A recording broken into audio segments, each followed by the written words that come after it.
रक्त आकाशगंगेच्या खोलीतून क्रूर लाल राक्षसाच्या नेतृत्वाखालील लाल राक्षस पृथ्वीवर उतरले तेव्हा विश्व थरथरले. त्यांच्या किरमिजी रंगाच्या ज्वाळांनी संपूर्ण ग्रहाला वेढले आणि शहरे धुमसणाऱ्या अवशेषांमध्ये बदलली.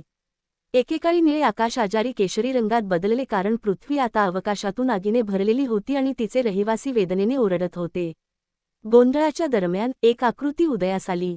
नारायण, सर्वात शक्तिशाली प्राणी, तरंगत्या सिंहासनावर बसला होता.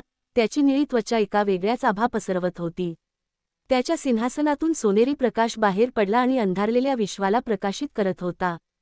त्याच्या हाताच्या सौम्य लाटेने त्याने पृथ्वीला उद्ध्वस्त करणाऱ्या ज्वाला नाहीशा केल्या. लाल राक्षस उपहासाने म्हणाला, तुम्हाला वाटते की एक साधा मनुष्य आपल्याला थांबवू शकेल? सिंहासनावरून उतरताना नारायणचे डोळे ऊर्जेने चमकले. लाल राक्षसांच्या ताफ्याजवळ येताच त्याचे पाऊल अवकाशात प्रतिध्वनित झाले. आकाशगंगांमध्ये युद्ध सुरू झाले. नारायणने दैवी ऊर्जेचे मुक्काम सोडले, प्रत्येक आघाताने तारे तोडले आणि विश्वात धक्कादायक लाटा पाठवल्या. त्याने आकाशगंगांची शक्ती वळवली, त्यांच्या ऊर्जेचा वापर त्याच्या मुठींना इंधन देण्यासाठी केला. लाल राक्षस डगमगले. नारायणाच्या अथक हल्ल्यात त्यांचे किरमिजी रंगाचे कवच फुटले. लाल राक्षसाने फुंकर मारली, क्रोधाने त्याला आंधळे केले.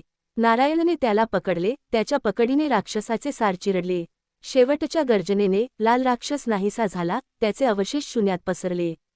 लाल राक्षसांचा ताबा तुटताच नारायणाची ऊर्जा पृथ्वीला व्यापून टाकली. आगी मरण पावल्या, त्याऐवजी मऊ, पुनरुज्जीवित तेजाने जागा घेतली. जेवण पुन्हा उफाळून आले. ग्रह हिरव्यागार वातावरणात व्यापला.